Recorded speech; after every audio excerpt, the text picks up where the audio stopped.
Okay. Today we are going to take a final accounts for standard 12th in RAN classes CC7. 12th में 20 marks के लिए या 16 marks के लिए पूछा जाता है फाइनल अकाउंट्स। ये बहुत ही इजी होता है बट कुछ लोगों को बहुत डिफ़िकल्ट लगता है ये सॉल्व करने में। तो फाइनल अकाउंट करना बहुत ज़रूरी है। फाइनल अकाउंट बहुत अच्छा होता है, बहुत ही इजी होता है। फाइनल अकाउंट सॉल्व करने के लिए आपको शॉर्ट्स में अच्छी तरह से ये क्वेश्चन मैं बताऊंगा किस तरह से करना है। बहुत ही इजी है। क्वेश्चन पेपर आने से पहले आपका आधा आंसर कंप्लीट हो जाएगा, ये मैं गारंटी देता हूँ। विदाउट क्वेश्चन पेपर देख के आप आधा आंसर शीट कंप्लीट कर सकते हो। फाइनल अकाउंट्स में क्या बनाना है, देखो first of all trading account, profit and loss account. तो मैंने यहाँ पे ट्रेडिंग अकाउंट इतना सा ले लिया है और उसके नीचे जो डबल लाइन होने के बाद टोटल होने के बाद ये P&L अकाउंट यूज़ करूँगा मैं। आपको भी इसी तरह से फॉर्मेट बनाना है। Particular debit side rupees 2 column, particular rupees credit side. Okay, तो ये मैंने बना लिया है इतना सा। आपको क्या करना है कि एग्ज़ाम में 1 फुल फ्लैश शीट को ट्रेडिंग अकाउंट में ले लेना है, उसके हाफ पेज को P&L कंटिन्यू करना है, फिर नेक्स्ट पेज को पूरा P&L कर लेना, उसके सेकेंड पेज को हाफ में पार्टनर्स कैपिटल अकाउंट कर लेना, फिर थर्ड पेज में पूरा बैलेंस शीट बना देना। ये बैलेंस शीट है हमारा। तो particular partners capital account. Okay, तो हमारे पास जितने पार्टनर्स होंगे, अगर हमारे पास 2 पार्टनर है तो 2 पार्टनर के कॉलम और उसके अंदर नाम लिखेंगे अभी। फिर ये बैलेंस शीट है, लायबिलिटी साइड और असेट साइड। तो फर्स्ट ऑफ ऑल मैं ये कहना चाहता हूँ कि जब भी हमारे पास बैलेंस फाइनल अकाउंट्स बनाना है तो आपके पास अवेलेबल क्या होता है। तो सबसे पहले अवेलेबल आपके पास क्वेश्चंस में होते हैं ट्रायल बैलेंस। क्या होता है ट्रायल बैलेंस? एक लिस्ट ऑफ पॉइंट्स होते हैं जो लेजर बैलेंसिंग होते हैं। ओके, तो that is a trial balance जो आपको क्वेश्चन में दिया जाएगा। तो मैं ये जो क्वेश्चन है बोर्ड का क्वेश्चन पेपर है, जुलाई 2018 में लिया गया था ये क्वेश्चन जो बोर्ड में आया था। मैं यहाँ पे लिख देता हूँ आपके रेफरेंस के लिए। जुलाई 2018 में पूछा गया था। ओके, जुलाई 2018 में पूछा गया था ये क्वेश्चन, जिसको मैं सॉल्व करके आपको बता रहा हूँ। यहाँ पे कुछ एडजस्टमेंट जो है सिंपल और बहुत ही ईजी है, वो आपको मैं यहाँ पे बताऊँगा।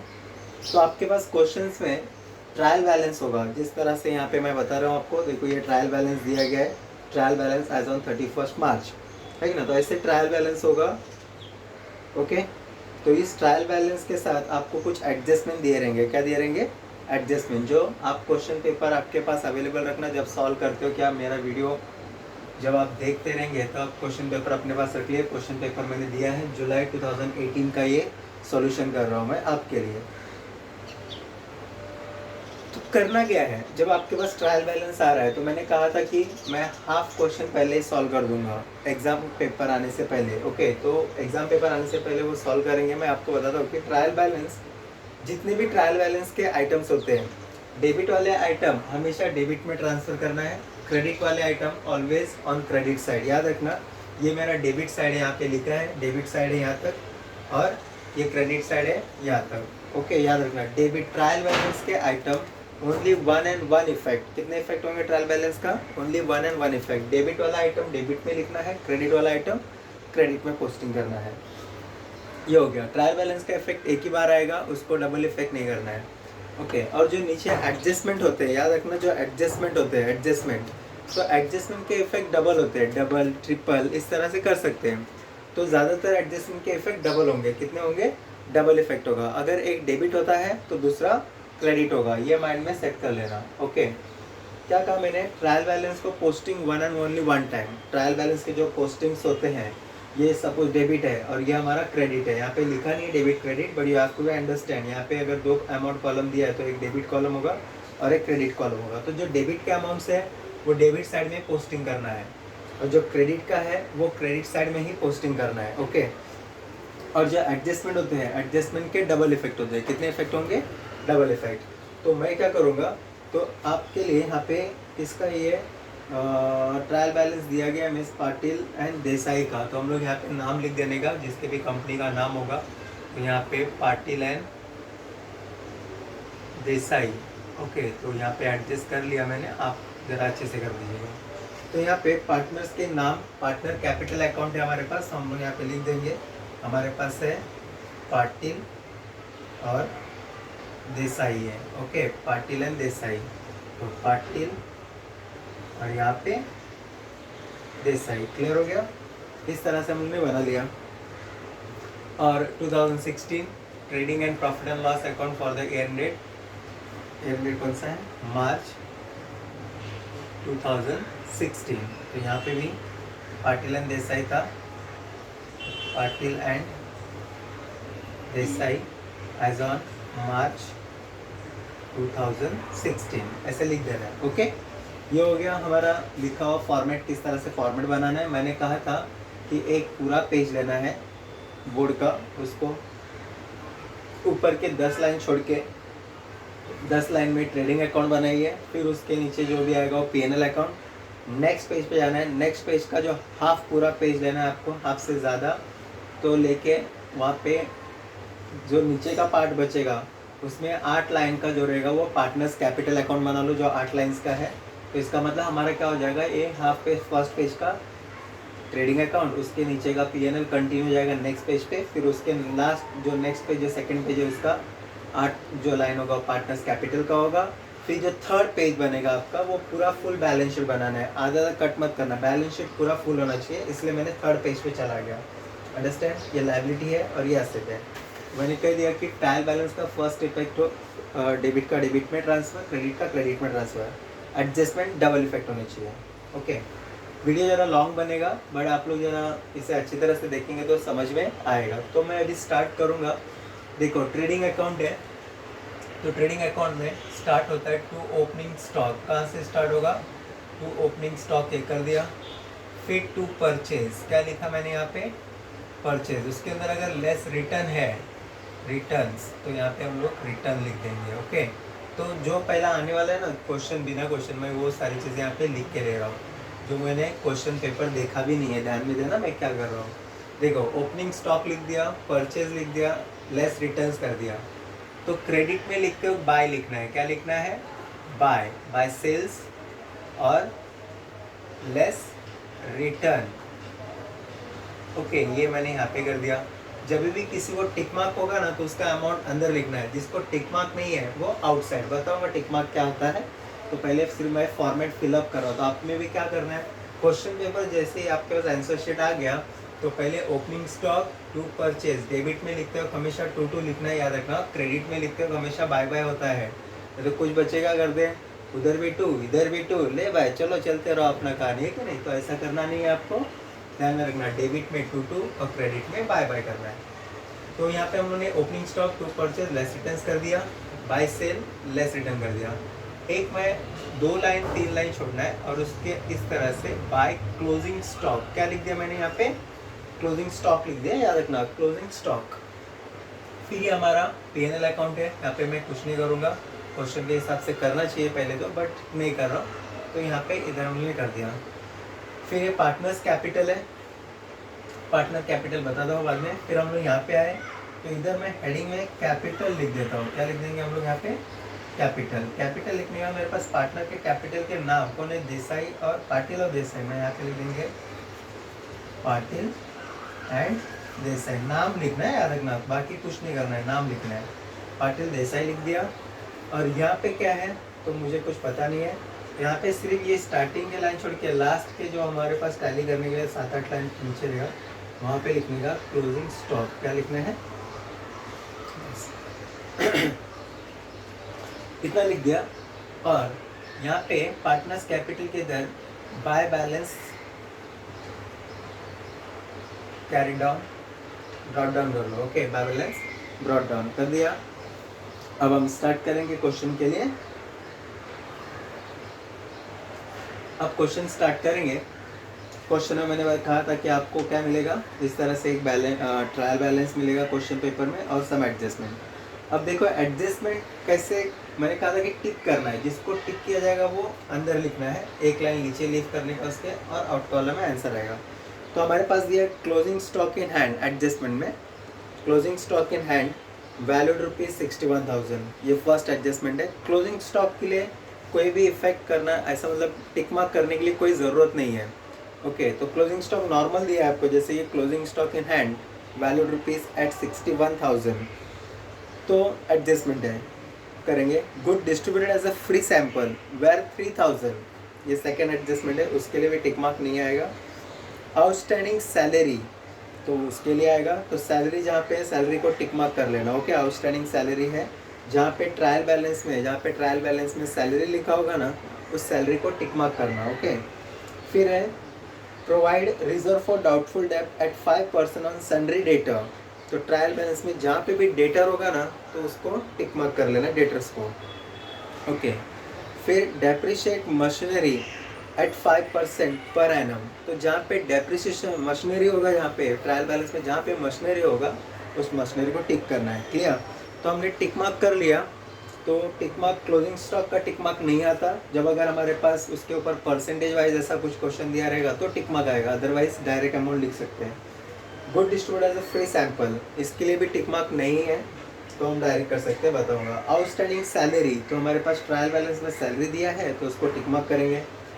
प्रोवाइड रिजर्व फॉर डाउटफुल डेब्ट ऑन सन्ड्री डेटर, डेटर्स को टिक मार्क है, तो टिक मार्क करेंगे। फिर डेप्रिशिएट मशीनरी, मशीनरी बोला है तो मशीनरी चेक करने का, यहाँ पे मशीनरी है तो उसको भी टिक करना है। क्लियर हो गया? तो इस तरह से हमारा एडजस्टमेंट के टिक मार्क कर लिया मैंने। ओके, तो कुछ चीज़ें यहाँ पे बची है, तो इधर मैं एक 2-3 लाइन लीव करके क्रेडिटर, क्या लिखना है हमें? क्रेडिटर, और यहाँ पे फर्स्ट में आएगा डेटर, सन्ड्री डेटर, डेटर्स होगा या सन्ड्री डेटर होगा, ऐसे लिख लेना है। क्लियर हो गया? तो ये हमने लिख दिया। मेरे पास देखो क्वेश्चंस है नहीं, मगर मैंने क्या क्या लिख दिया बिना क्वेश्चन देखे, मतलब आप यहाँ तो बुक मेरे हैंड में है अभी, बट क्वेश्चन आपके पास नहीं आया तो भी आप लोग इतनी चीज़ें फॉर्मेलिटीज डायरेक्टली लिख सकते हो। ओके, तो ये आपका टाइम बचाता है। जैसे कि मैंने सोचा opening stock purchase less return बना लिया format, by sale less return format बन गया, बाय क्लोजिंग स्टॉक। ओके, बहुत ईजी है, देखिए इतना फॉर्मेट मेरा बन गया। ट्रेडिंग अकाउंट है नहीं, याद रखना, ये 2 लाइन मारा है ना, इसके ऊपर ये सब ट्रेडिंग अकाउंट है। ये जो टैली के नीचे जो है ये P&L अकाउंट का फॉर्मेट है मेरा, तो ये ट्रेडिंग अकाउंट में लिख दिया। ट्रेडिंग अकाउंट में क्या क्या है? To opening stock, purchase less return, by sales less return, closing stock. अच्छा, समझ में आया? Very good. फिर ये प्रॉफिट एंड लॉस का है, अभी जाएंगे हम लोग। पार्टनर्स कैपिटल अकाउंट, देखो बाय बैलेंस ब्रॉट डाउन, जो वहाँ पे बैलेंसिंग होगा यहाँ पे लिखना है। फिर बैलेंस शीट में क्या लिखना है आपको? कैपिटल, पार्टनर्स के नेम, क्रेडिटर, अमाउंट नहीं डाला है मैंने, सिर्फ लिख के रखा है। सन्ड्री डेटर, अमाउंट कुछ नहीं डाला, फिगर लिखा है। क्लोजिंग स्टॉक, सिर्फ सब लिख के रखा है। अमाउंट कहाँ से प्रिंट करना है? जब क्वेश्चन पेपर आएगा तभी अमाउंट डालना है, खत्म, सिंपल सी बात। तब हमारे पास टाइम बच जाता है ना फटाफट, क्योंकि पहले से लिखा हुआ है। चलो अभी हम लोग स्टार्ट करेंगे क्वेश्चन।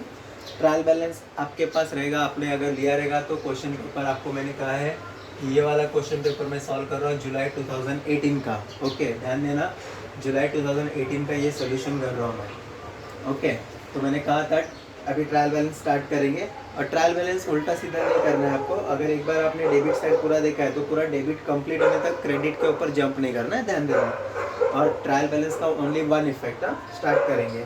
तो मशीनरी कहाँ पे आता है? बोलो मशीनरी, पता रहेगा मशीनरी आपको कहाँ पे आता है? मशीनरी असेट साइड में आता है। कहाँ पे आता है? असेट साइड, ध्यान देना, असेट साइड। और मशीनरी को टिक किया है कि हमने? हाँ, तो यहाँ पे मशीनरी ऐसे लिखेंगे, छोटे हैंडराइटिंग में, बहुत छोटा है मशीनरी। ओके, तो अमाउंट लिखना है अंदर। क्यों क्यों लिखना है अंदर? बता सकते हैं आप लोग क्यों लिखना है हमको अंदर? बिकॉज टिक मार्क है उसको, मैंने कहा था जिसको टिक मार्क किया रहेगा उसको अंदर लिखना है, ध्यान देना। क्या क्या कहा मैंने? जिसको टिक मार्क किया है उसका अमाउंट कहाँ पे लिखना है हमको? अंदर, और उसके नीचे एक लाइन लीव रखना है, क्योंकि उसको एडजस्टमेंट है। क्या है? एडजस्टमेंट। तो यहाँ पे लिखा है 5%, तो हम लोग लिखेंगे बाद में, तो वो ऐड करना है लेस करना है वो बताऊंगा बाद में। ओके, चलो एक लाइन छोड़ दिया। फिर फर्नीचर कहाँ पे आता है? फर्नीचर, हमारे बिजनेस का फर्नीचर क्या है? असेट, तो हम लोग उसको भी कहाँ पे लिखेंगे? अच्छा, ये असेट साइड ये है, याद रखना, असेट असेट असेट। और ये कौन सा है? लाइबिलिटी साइड, तो हम लोग फर्नीचर बोले तो फर्नीचर भी एसिड में आएगा, तो जहाँ पे ये लाइन छोड़ा है उसके अंदर उसे मत देना। ओके, लाइन इसके लिए है, वो एडजस्टमेंट है, तो हम लोग उसके नीचे लिखेंगे फर्नीचर। ओके, फर्नीचर लिख दिया, उसको टिक मार्क है क्या, देखो अच्छी तरह से टिक मार्क है क्या, एडजस्टमेंट में चेक करने का कहीं पे टिक मार्क दिया है क्या, नहीं दिया है, तो नहीं है तो डायरेक्टली बाहर लिखने का। फर्नीचर कितना है उसका 80,000। समझा मैंने क्या बोला, देखो जिसको टिक मार्क रहेगा एडजस्टमेंट के अंदर हमने देखा था उसके ऊपर टिक मार्क किया था मशीनरी को, तो वो जो टिक मार्क है अंदर, जिसको टिक मार्क नहीं है वो डायरेक्ट बाहर। Coal gas and water, coal gas and water कहाँ पे यूज होता है, ये फैक्ट्री में है, तो फैक्ट्री में यूज होता है, तो हम लोग ट्रेडिंग में जाएंगे, कहाँ पे जाएंगे, ट्रेडिंग में, तो यहाँ पे आनेगा टू कोल गैस वाटर, इसको टिक मार्क है क्या, नहीं है, कोल गैस वाटर को टिक मार्क नहीं है, तो डायरेक्टली बाहर लिखेंगे 4,300। ओके, वेरी गुड, बहुत होशियार हो आप लोग, तो बता रहे हो आंसर फटाफट। लैंड एंड बिल्डिंग बता सकता है कहाँ पे आएगा land and building, good boy, land and building come to the asset side, क्योंकि वो हमारे बिजनेस का असेट है, तो हम लोग यहाँ पे असेट लिखेंगे, टिक मार्क है क्या उसको भी चेक करेंगे, नहीं है, तो लैंड एंड बिल्डिंग, मैं शॉर्टकट में लिख रहा हूँ लैंड एंड बिल्डिंग, क्लियर हो गया। इसके लिए 1,20,000, और ज़रूरी नहीं है आप लोग कहीं पे भी लिख सकते हो, बट इतना है कि जरा सिस्टमेटिक क्या है, मैंने संडे पहले ही ले लिया क्योंकि हमेशा पहले रखने का, इसलिए मैंने वहाँ पे गैप रखा, वहाँ पे कुछ आने वाले समथिंग, तो इसलिए वहाँ पे गैप रखा है, तो ये आगे पीछे कहीं पे भी लिख सकते हो, कोई प्रॉब्लम नहीं है अभी।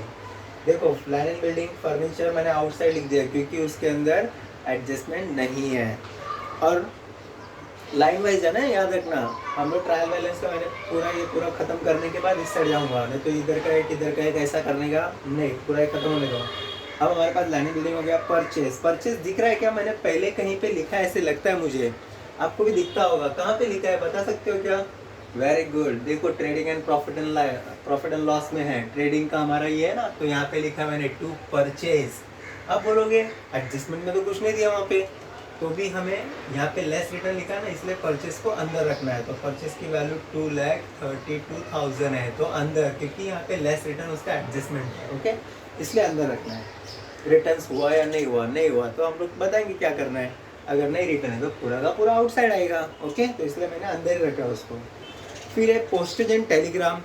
अब पोस्टेज टेलीग्राम ये किस काम के लिए होगा, पोस्टेज टेलीग्राम तो ये ऑफिस में होता है, जो भी फ़ोन करना, पेपर्स आना, जेरोक्स, ट्रैवलिंग एक्सपेंस, ये सारी चीज़ें ऑफिस में होते हैं, फैक्ट्री में नहीं होता, तो हम लोग पोस्ट एंड टेलीग्राम, इसके नीचे का जो टैली मारा है ना, एक लाइन लीव करना है, यहाँ पे भी जो टैली मतलब टैली दोनों लाइन में आनी चाहिए सेम टू सेम में, बट दोनों का एक एक लाइन नीचे का लीव करना है, उसके नीचे यहाँ पे लिखना है to postage and telegram. Okay, tick mark है क्या उसको भी चेक करना है, पोस्टेज एंड टेलीग्राम को नहीं है, तो उसका अमाउंट है 2,200, तो बाहर लिखेंगे 2,200, क्लियर हो गया।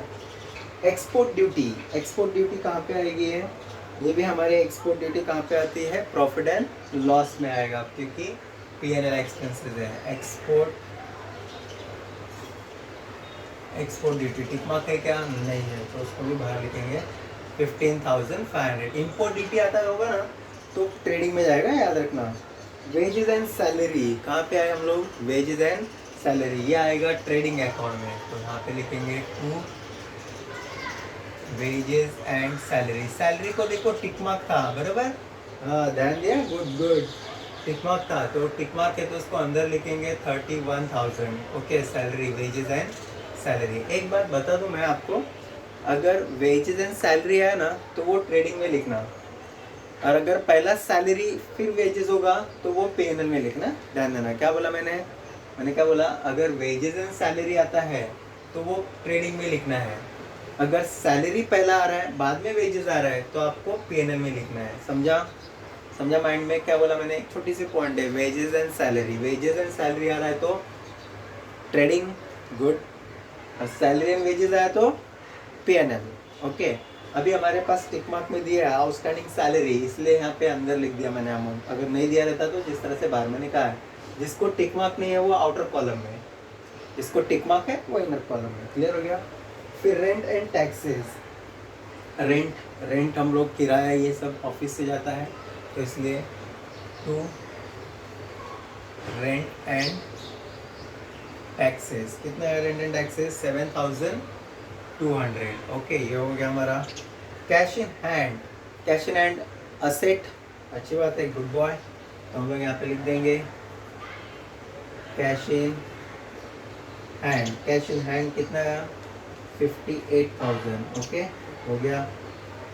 फ्रेट, फ्रेट हम लोग गुड्स के ऊपर प्रोवाइड करते हैं, इसलिए ट्रेडिंग अकाउंट। तो यहाँ पे लिखेंगे टू फ्रेट। फ्रेट, फ्रेट को टिक मार्क है क्या? नहीं है, तो कितना आएगा? 6,200।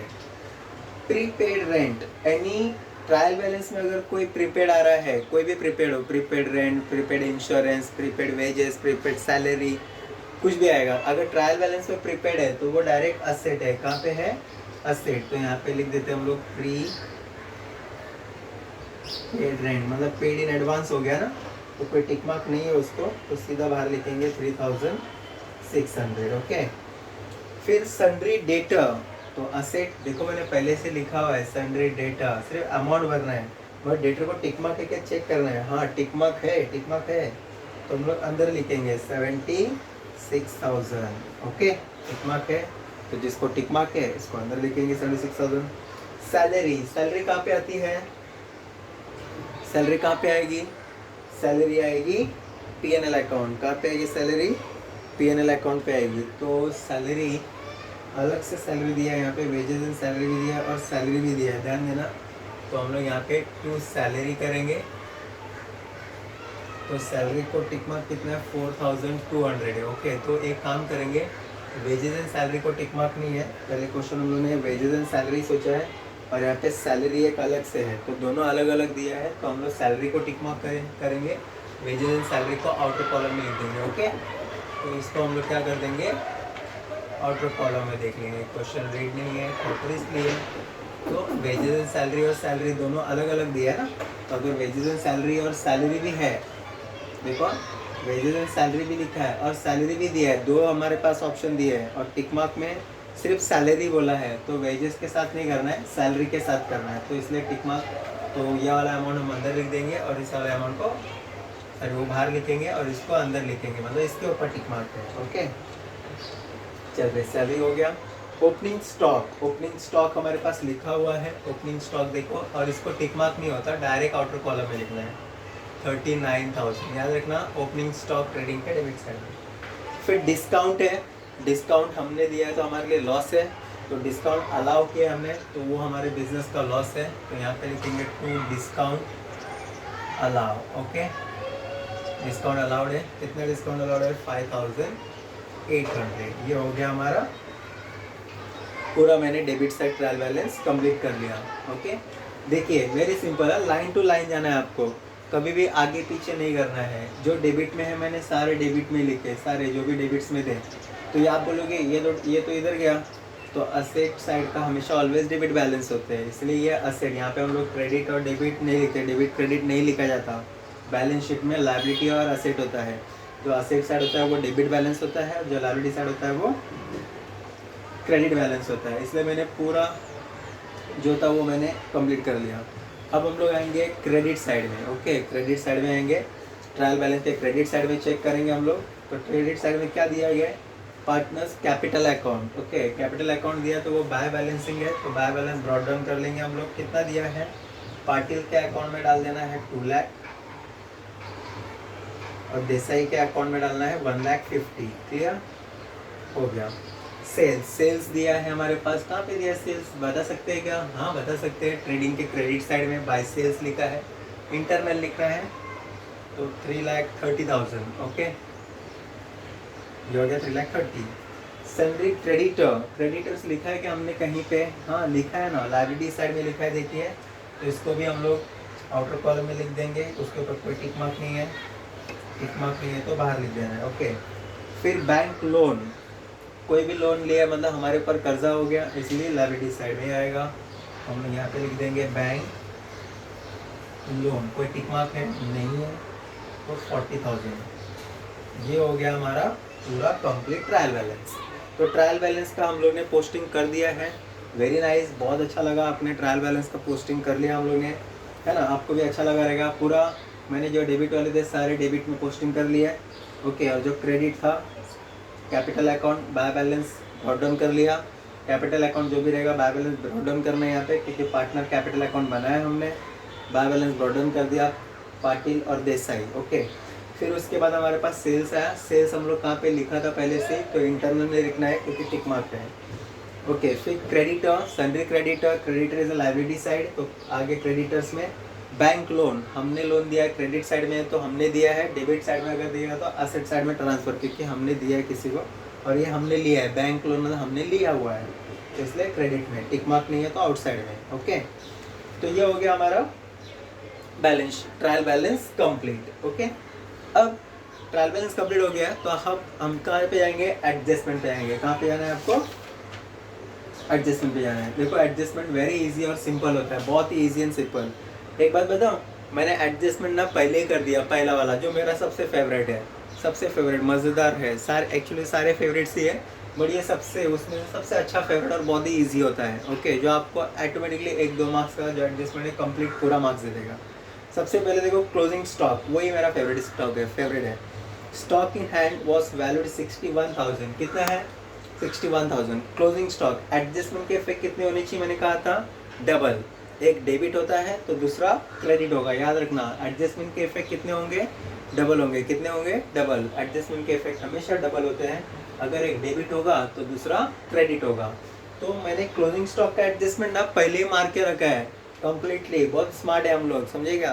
क्लोजिंग स्टॉक का एडजस्टमेंट मैंने पहले ही मारा है। कहीं पे दिख रहा है कि आपको क्लोजिंग स्टॉक बोल के लिखा है, मैंने पहले कहा ना, मैंने पहले ही लिख के रखा है कहीं पे, देखो क्लोजिंग स्टॉक लिख के रखा है। ट्रेडिंग के क्रेडिट साइड में जाओ, बाय क्लोजिंग स्टॉक लिखा है ना, बस अमाउंट बाहर लिखना है, कितना है 61,000।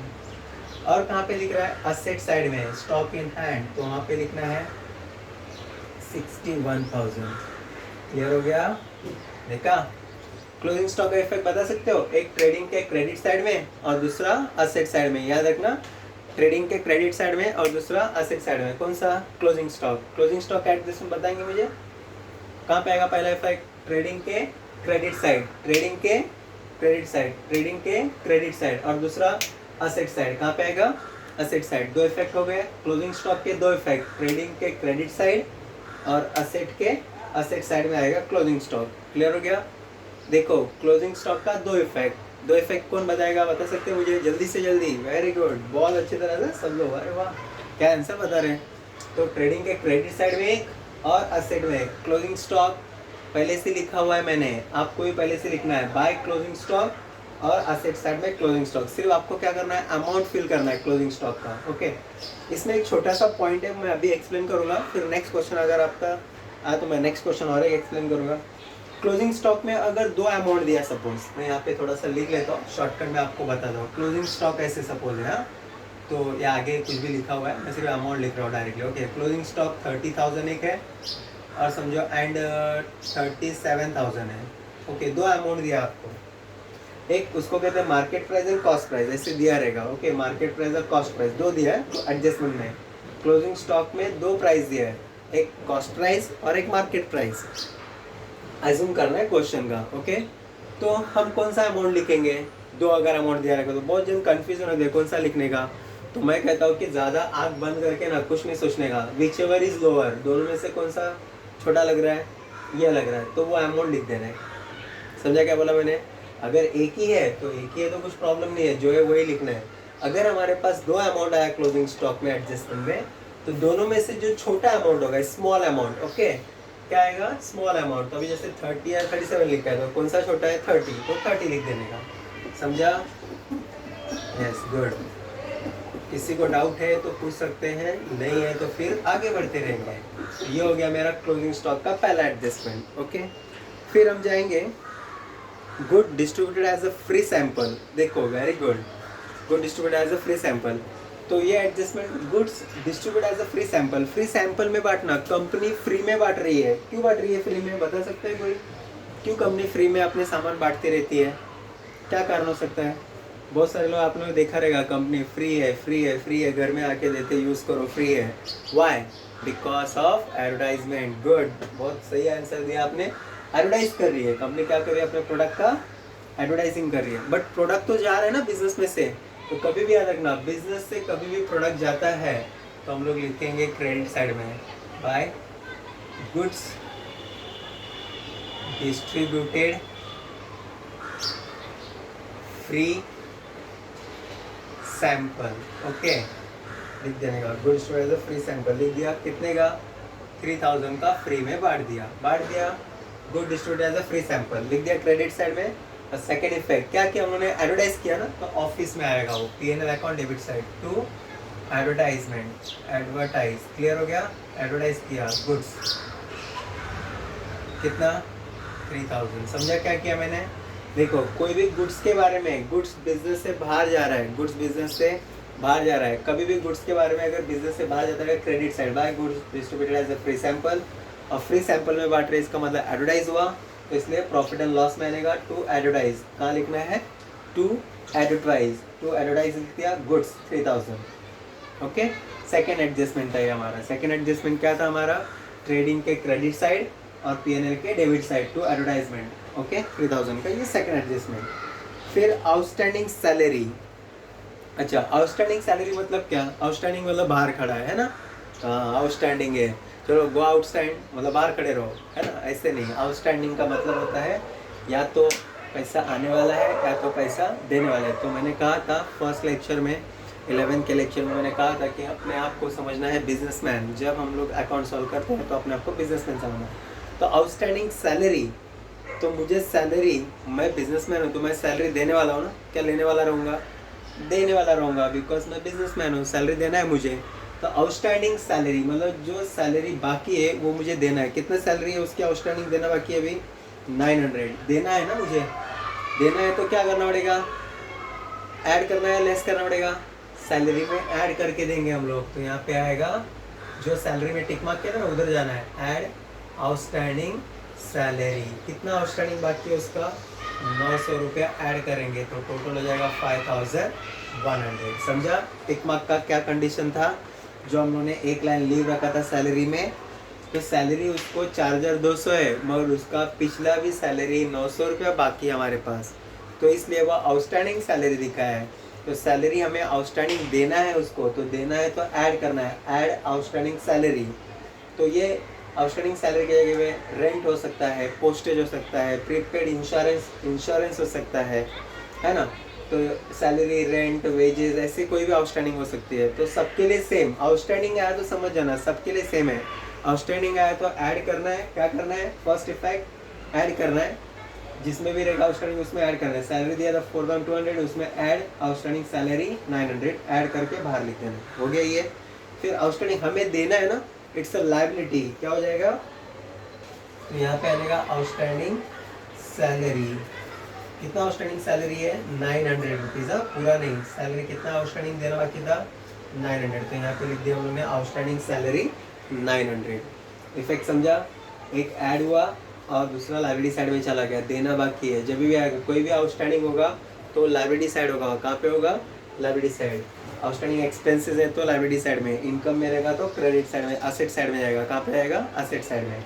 मगर हमेशा ऐड ही होगा, क्या होगा, ऐड। आउटस्टैंडिंग आया, इनकम रहे या एक्सपेंसेस रहे, दोनों में ऐड ही करना है। क्रेडिट में भी आउटस्टैंडिंग आ रहा है तो भी ऐड ही होगा, बट सेकेंड इफेक्ट अगर एक्सपेंस है तो लाइबिलिटी साइड में जाएगा, अगर इनकम है हमारे लिए आउटस्टैंडिंग आने वाला पैसा है तो वो असेट साइड में जाएगा आउटस्टैंडिंग इनकम के रूप में। क्लियर हो गया, ये हो गया हमारा थर्ड एडजस्टमेंट, दो इफेक्ट हो गए।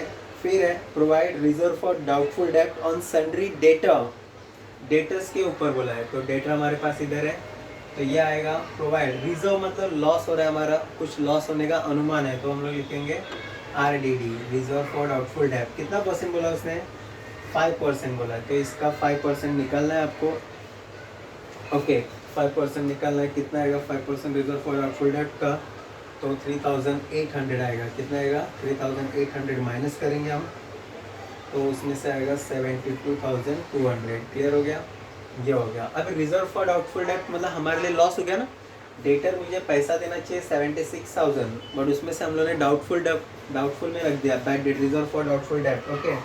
तो वो न्यू RDD है, तो हम लोग के पास लॉस हो रहा है, तो हम लोग लिखेंगे RDD 5%, न्यू है न्यू, ये न्यू RDD है। कितना आएगा फिर 3800। एक्चुअली बैड डेट का एक फॉर्मेट होता है, वो फॉर्मेट इस क्वेश्चन में नहीं है तो मैंने नहीं लिया है, जब अगर वो क्वेश्चन लूँगा नेक्स्ट फॉर्मेट वाला पूरा, तो आपको बता दूंगा फॉर्मेट में किस तरह से। अगर हमारे पास नॉर्मली डायरेक्ट क्वेश्चन है तो डायरेक्ट क्वेश्चन आएगा। तो ये साथ मेरे ख्याल से नॉर्मल क्वेश्चन ही आने वाले हैं, क्योंकि सब कोविड वाले हैं, तो कोविड में ज़्यादातर कोई पढ़ाई किया नहीं है।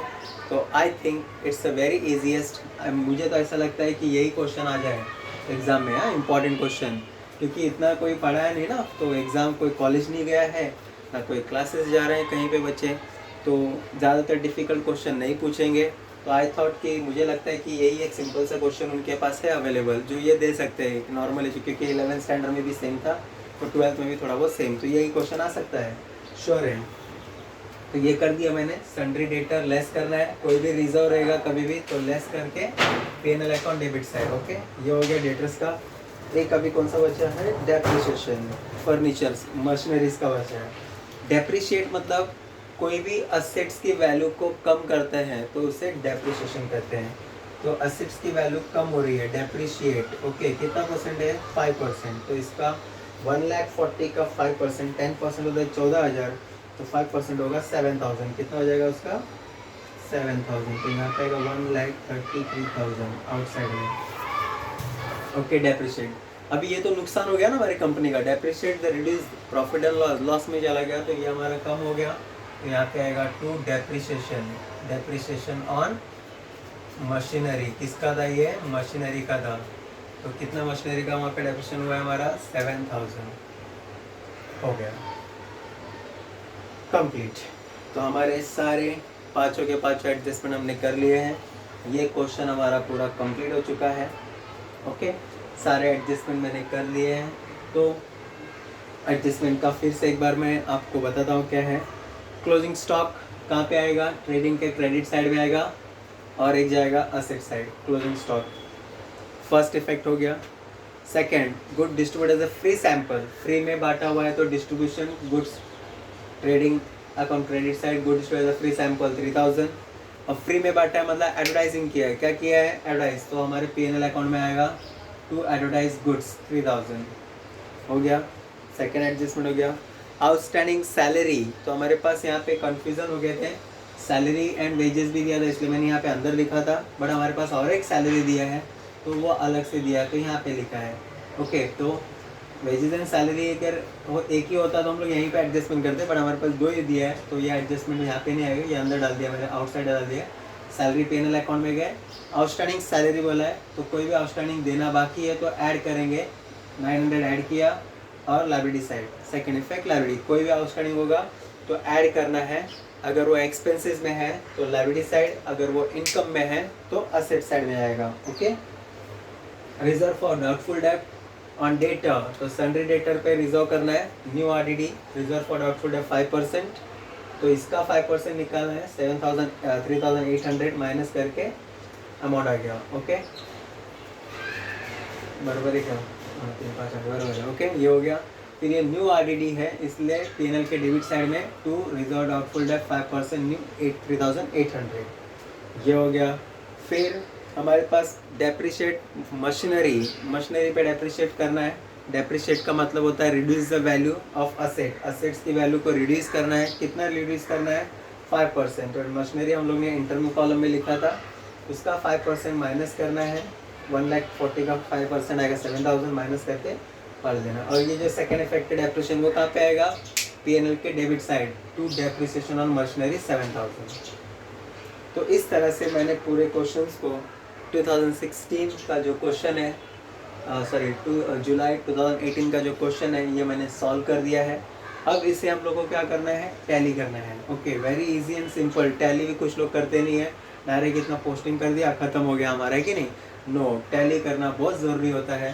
तो सबसे पहले टैली करने से पहले फिर से ना याद रखना, क्वेश्चन प्रॉपरली अच्छी तरह से देख लेने का, कहीं पे कुछ छुटा है क्या, ट्रायल बैलेंस में कहीं पे इंटरनल टिक मार्क है क्या, मतलब इंटरनल पर्सन कुछ दिया है क्या, नहीं, ये सारी चीज़ें चेक करना होती है। चेक करने के बाद हम हमारे आंसर शीट में आएंगे, और आंसर शीट में आने के बाद क्या करना है, आपको इंटरनल अमाउंट कौन कौन से उसको आउटर में जाना है। तो जैसे कि यहाँ पे मेरे पास इंटरनल में ही है, यहाँ पे रिटर्न में कुछ आएगा नहीं, तो इधर नील लिखने का, और ये जो अमाउंट है उसको बाहर 2,32,000 हो गया। और कुछ यहाँ पे इंटरनल है क्या, नहीं है, सब बाहर हो गया।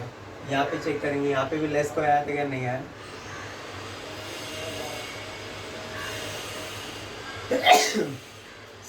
ये नील लिखना है, 3,30,000 बाहर, सब बाहर है, यहाँ पे भी सब बाहर है, यहाँ पे भी सब बाहर है। ओके, जो टिक मार्क था सब बाहर चले गए। अब हमें क्या करना है, टैली। तो आपको टैली करने आता है या नहीं आता है? तो आता है, आई थिंक सो, आना चाहिए आपको टैली करने। तो टैली करते वक्त क्या करना है, ये डेबिट साइड का ट्रेडिंग अकाउंट है, ये ट्रेडिंग अकाउंट का क्रेडिट साइड है। क्लियर हो गया? ट्रेडिंग अकाउंट का डेबिट साइड है और एक क्रेडिट साइड है, तो हमें दोनों को टैली करना है। क्लियर? तो दोनों को टैली करते वक्त सबसे ज़्यादा टैली में ध्यान देना है कि विच अमाउंट इज़ बिगर, कौन सा अमाउंट बिगर है वो ध्यान में रखना है। तो हमारे पास क्रेडिट साइड सबसे ज़्यादा है, तो क्रेडिट साइड हम लोग यहाँ पे क्रेडिट साइड का अमाउंट ज़्यादा है, 3,94,000। तो इसी तरह से हम लोग यहाँ पे भी लिखेंगे 3,94,000। ओके, तो मैंने जब दोनों को प्लस किया, इसका अमाउंट प्लस किया और इसका अमाउंट प्लस किया, तो जो साइड बड़ा होगा वो अमाउंट दोनों साइड में लिखना है। तो मैंने चेक किया, तो अभी क्रेडिट साइड बड़ा है, तो क्रेडिट साइड मैंने यहाँ पे दोनों साइड सेम अमाउंट लिखना है। क्लियर हो गया? तो अभी कम कहाँ पे गिर रहा है, यहाँ पे। तो यहाँ पे हमारे पास आएगा, तो टू ग्रॉस प्रॉफिट, क्या आएगा, gross profit carried down. Okay, कितना ग्रॉस प्रॉफिट आया हमारे पास, चेक करेंगे, 81,500। कितना आया, 81,500। ओके, क्या बताया मैंने यहाँ पे, सिंपल सा बता रहा हूँ टॉपिक, ये हो गया देखो टैली प्रॉफिट ट्रेडिंग अकाउंट का। ओके, नहीं समझ में आ रहा था, ये डेबिट साइड है हमारा और ये क्रेडिट साइड है। मैंने क्या चेक किया, सपोज यहाँ पे 700 है, 200 है, 1000 है और ये 500 ऐसा आ गया, बराबर है। टैली करते होगा, तो मैंने ये क्या किया, दोनों का टैली देखा, दोनों का टोटल अमाउंट कौन सा वो चेक करना है। अभी ये पूरा करते नहीं रहूँगा, आपको यहाँ पे शॉर्ट में बता रहा टैली किस तरह से करते हैं। तो दोनों में कौन सा बड़ा है, 1500 और ये 900 है, तो 1500 क्या करेंगे हम, दोनों साइड लिखेंगे। तो इस तरह से मैंने यहाँ पे किया, तो मैंने देखा कि ये साइड के अमाउंट बड़ा है, तो वो साइड का अमाउंट 3,94,000 है, तो मैंने 3,94,000 दोनों, जैसे यहाँ पे किया था 1500 बड़ा है, तो दोनों साइड 1500 लिख दिया। कम कौन सी साइड है, इधर, तो यहाँ पे कितना अमाउंट आएगा, तो क्या करना है, इसका टोटल कितना, 900 ना, तो रफ में जाने का टोटल हमारे पास 1500 है, उसमें से यह 900 माइनस कर लिया, तो बचा कितना, 600। तो ये हो गया हमारा 600 ग्रॉस प्रॉफिट। समझा, सिंपल सी बात समझा, ग्रॉस प्रॉफिट किस तरह से आएगा। तो इसी तरह से मैंने क्या किया, इसका डेबिट का अमाउंट इंटरनल का नहीं है, आउटर कॉलम का ही करना है ना, तो ये भी प्लस कर लोगे इसके अंदर। टैली करते वक्त ऑलवेज आउटर कॉलम में अमाउंट ही चेक करना है, इंटरनल कॉलम का नहीं, क्योंकि इंटरनल से बाहर आ गया हम लोग। ओके, तो मैंने क्या किया, ये हमारा डेबिट साइड का अमाउंट था और ये हमारा क्रेडिट साइड का अमाउंट था। तो मैंने देखा कि पहले अमाउंट दोनों चेक करना है, कौन सा बड़ा है मुझे, क्रेडिट साइड, तो क्रेडिट साइड का जो अमाउंट है वो दोनों साइड में लिख दिया। डेबिट का है तो भी डेबिट के दोनों साइड में लिखना है सेम, वैसा कुछ प्रॉब्लम नहीं है, इधर का है या इधर का है, बट दोनों साइड लिखना है, सेम लिखना है। सेम लिखा, फिर माइनस करके लेना है। अभी मुझे यहाँ पे क्रेडिट साइड बड़ा था तो इधर ही कम दिख रहा है, तो जितना माइनस करके आया इधर लिख दिया, तो ये आ गया ग्रॉस प्रॉफिट। अगर ये साइड बड़ा होता तो इधर कम होता, तो इधर आ जाता, तो इधर क्या होता, यहाँ पे ग्रॉस प्रॉफिट लिखा है ना, तो यहाँ पे ग्रॉस लॉस होता, इसका कम। सिंपल, समझ आ रहा है। क्रेडिट साइड बड़ा रहेगा तो ग्रॉस प्रॉफिट, डेबिट साइड बड़ा रहेगा तो इधर बैलेंस आएगा, तो वो ग्रॉस लॉस हो जाएगा। अंडरस्टैंड हो गया? तो अभी हमारे पास ग्रॉस प्रॉफिट हुआ है,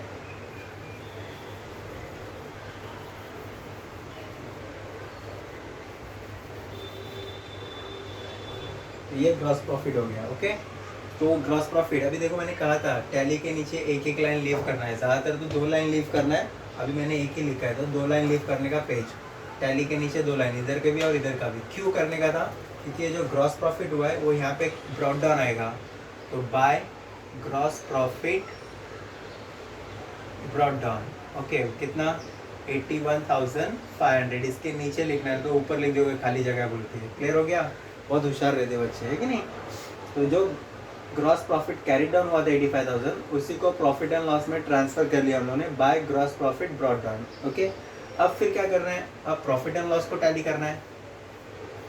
ओके, प्रॉफिट एंड लॉस को टैली करेंगे सेम उसी तरह से, जिस तरह से हम लोगों ने ये टैली किया है उसी तरह से ये टैली करना है। यहाँ पे चेक करना है कि अभी ये ऊपर का खत्म हो गया ना, तो इसको भी ऐड करोगे। अभी ये वाला अमाउंट, अभी ये वाला अमाउंट, यहाँ से लेके ये वाला अमाउंट और ये वाला अमाउंट, दोनों में कौन सा बड़ा है वो चेक करना है।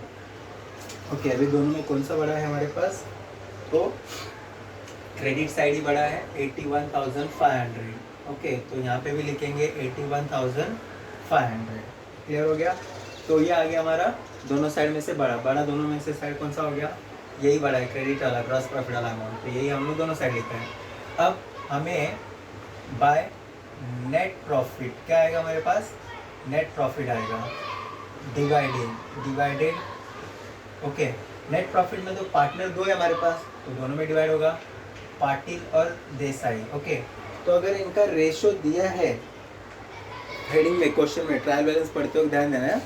तो वहाँ पे देखो क्वेश्चन में ट्रायल बैलेंस पढ़ते हो, ऊपर हेडिंग में दिया रहेगा following trial balance MS Patil and Desai you are required to prepare trading and profit and loss account for the year end 31 March and that. Okay, और क्वेश्चन में भी कुछ एडजस्टमेंट में भी कुछ बोला नहीं है। तो याद रखना, कभी कभी क्वेश्चन में वहाँ पे बोलता है कि profit and losses divided in 2:3, 1:1, ऐसे कुछ। अगर कुछ भी नहीं बोला है ना, तो इक्वल जो भी प्रॉफिट आएगा ना हमारे यहाँ पे, वो इक्वल में डिवाइड करना है। किस में डिवाइड करना है? इक्वल। कुछ भी क्वेश्चन नहीं बोला तो इक्वल। जैसे भी हमारे पास प्रॉफिट आ रहा है 31,900, ये हमारा प्रॉफिट है। ओके, टोटल मतलब दोनों का मिला के इतना आ रहा है। तो क्वेश्चन में कुछ भी नहीं बोला है रेशियो, कुछ रेशियो नहीं दिया पार्टनर्स का, तो हम लोग क्या करेंगे? इक्वल डिवाइड कर लेंगे पाटिल और देसाई में। तो यहाँ पे इक्वल दिखा देने का कितना आएगा? 15,950, 15,950, ये हो गया हमारा इक्वल। ओके, समझा क्या बोला मैंने? क्वेश्चन में अगर कुछ इन्फॉर्मेशन नहीं दिया पार्टनर का डिवीजन रेशियो, तो जो प्रॉफिट आएगा वो दोनों में इक्वल डिवाइड करना है। ओके, अभी ये प्रॉफिट कहाँ पे ट्रांसफर होगा? नेट प्रॉफिट हुआ तो इधर आएगा by profit and loss account. कितना आया इसका पाटिल का? 15,950, 15,950, ये आ गया पाटिल का। अगर ये बड़ा होता प्रॉफिट एंड लॉस, तो यहाँ पे बैलेंसिंग आता, तो यहाँ पे लिखते बाय नेट लॉस। क्या लिखते हैं हम लोग? बाय नेट लॉस, डिवीजन करते हैं, और ये जो नेट लॉस है वो इधर ट्रांसफर होता है। ध्यान देना, अगर हमारा डेबिट साइड मतलब यहाँ से लेके यहाँ तक का प्रॉफिट एंड लॉस का, ऊपर वाला मत लेना, ऊपर का खत्म हो गया है, यहाँ से लेके यहाँ तक का और यहाँ से लेके यहाँ तक का, अगर डेबिट साइड बड़ा होता तो अमाउंट दोनों साइड यहाँ पे सेम लिखते, और जो यहाँ पे बैलेंसिंग आता वो नेट लॉस होता है कंपनी का। तो नेट लॉस भी डिवाइड करेंगे पार्टनर्स में ही, पार्टनर के डिवीजन में जो लॉस होगा वो नेट लॉस यहाँ पे आएगा। अभी तो फिलहाल हमारे पास प्रॉफिट हुआ है, तो प्रॉफिट मैंने यहाँ पे ट्रांसफर कर दिया। क्लियर? ओके, अब इसको भी डिवाइड क्लोज कर देंगे, पार्टनर्स कैपिटल को भी क्लोज करेंगे। पार्टनर कैपिटल को क्लोज करने के लिए यहाँ पे कुछ भी नहीं है, तो यही है सीधा, तो सीधा कर लेंगे। और क्या है, कितना है इसका पार्टनर्स कैपिटल का देख लेते हैं। इसका करेंगे 2,15,950, 1,65,950। तो यहाँ पे कुछ नहीं है, सेम अमाउंट यहाँ पे आएगा।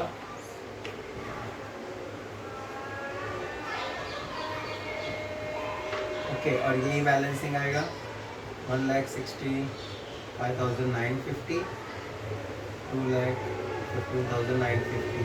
तो यहाँ पे आएगा to balance carry down. Clear हो गया? तो यहाँ पे कुछ भी माइनस होने जैसा कुछ भी नहीं है, तो यही टोटल अमाउंट ऊपर चला जाएगा, टू बैलेंस कैरी डाउन। तो पार्टनर्स का कैपिटल क्रेडिट साइड ज़्यादा है क्योंकि क्रेडिट बैलेंस है ना, तो इधर आएगा कैपिटल।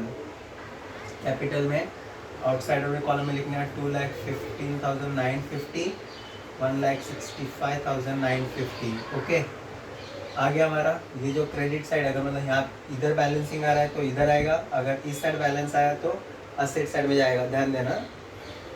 अब इसको हम लोग क्लोज करेंगे, टैली, फाइनल टैली करेंगे।